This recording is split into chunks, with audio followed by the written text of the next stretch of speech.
मुग्धा और उसकी सास के बीच पूरा समय सास के किसी न किसी काम को लेकर मतभेद चलते ही रहते हैं। बहू, ओ बहू, जरा चाय बना दे। मुग्धा चाय लेकर आती है। ये लीजिए, और कुछ चाहिए? अरे नहीं, बस चाय पीने का मन था। जाओ, तुम दूसरा काम करो। चाय पीने के थोड़ी देर बाद सास दोबारा मुग्धा को आवाज लगाती है। अरे बहू रे, आओ बहू, जरा हलवा तो बना दे, मीठा खाने को मन हो रहा है। इसी तरह मुग्धा की सास पूरा समय कोई ना कोई काम बताकर उसे रसोई से बाहर तक निकलने नहीं देती। कभी चाय, कभी हलवा, कभी पानी तो कभी दूध, हर समय खाने को चाहिए और उसके लिए अपने हाथ पे बिल्कुल नहीं हिलाने। परेशान किया हुआ है इन्होंने। सास की जबरदस्ती परेशान करने की आदतों से दुखी मुग्धा एक शाम सचिन के साथ अपने कमरे में बैठी हुई बात कर रही होती है। सुनो जी, मम्मी जी की ये जानबूझकर मुझे परेशान करने की फरमाइशों से मैं बहुत फ्रस्ट्रेट हो चुकी हूँ। पूरे दिन में एक सेकंड का आराम नहीं मिलता। रसोई से बाहर कदम रखती नहीं कि बहू ये बना दे, बहुरी वो बना दे। अरे इनकी फरमाइशें चलती ही रहती है। अरे मुग्धा, माँ खाने की शौकीन है, पर उम्र हो चली है, खुद खाना नहीं बना सकती, इसलिए तुमसे बोलती है। अरे तो शौक भी उम्र देख कर रखने चाहिए ना। समझ में नहीं आता, हर समय फेविकॉल का जोड़ लगाए सोफे से चिपके बैठी रहती है। इतना सब डाइजेस्ट कैसे हो जाता है उन्हें? अरे तुम मेरी माँ से इतनी नफरत कैसे कर सकती हो? मैं उनसे नफरत नहीं करती जी, बस परेशान हूँ। जहां मुग्धा अपने पति से ये सब बोल रही होती है, वहीं उसकी सास भी कमरे के बाहर दरवाजे से कान लगाए सारी बातें सुन रही होती है और अगली दोपहर रसोई में मुग्धा के पास जाती है। बहू, आज ना मेरा कुछ मसालेदार खाने का मन है। तो चाय बना दो, मुझे बहुत पसंद है। अरे ना, ऐसा कर लिट्टी चोखा बना ले।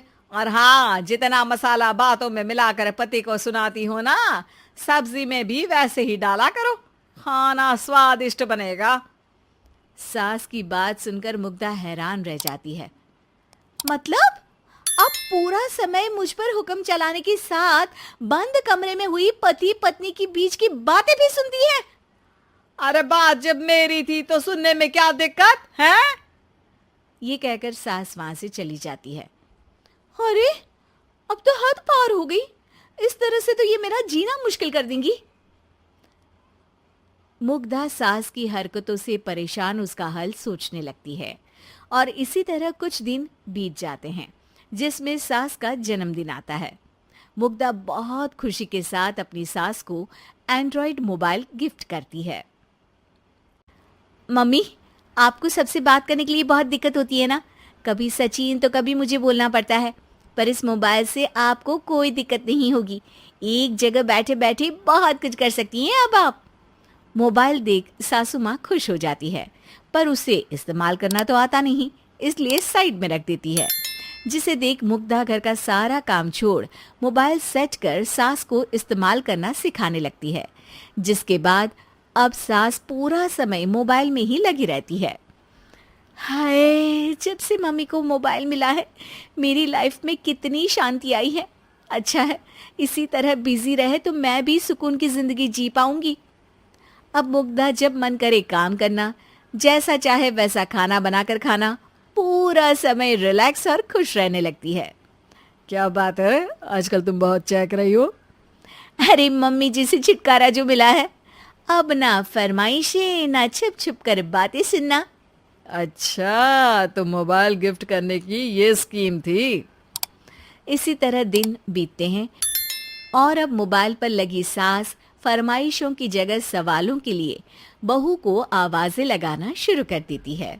अरे बहू सुन तो, देख जरा किसी का फोन क्यों नहीं मिल रहा? रिचार्ज खत्म हो गया है, पर अभी 4 दिन पहले ही तो मैंने किया था। इतनी जल्दी कैसे खत्म हो गया? अरे मैंने कल तेरी कनाडा वाली मौसी सास से 3 घंटे बात की थी ना। क्या? इतना महंगा तो मोबाइल भी नहीं आया जितना महंगा इसका रिचार्ज पड़ रहा है। इसके बाद तो जैसे मुग्धा के दिन के 24 घंटे में से 20 घंटे सास के पास उनके मोबाइल रिलेटेड प्रॉब्लम सॉल्व करने की ड्यूटी ही बन जाती है। अरे मुग्धा, ये मोबाइल में अचानक तेरी मौसी सास की शक्ल क्यों दिखने लगी? और ये तो हिल भी रही है। मम्मी, ये गूगल डुओ का वीडियो कॉल है। इसमें आप बात करने के साथ एक दूसरे की शक्ल भी देख सकती हो। अच्छा, ये तूने मुझे पहले क्यों नहीं बताया? अब बताने के लिए पहले नहीं बताया। इसी बीच सचिन भी वहां आ जाता है और सास अपनी वीडियो कॉल में बिजी हो जाती है। क्यों, सास बहू में क्या गपशप चल रही है?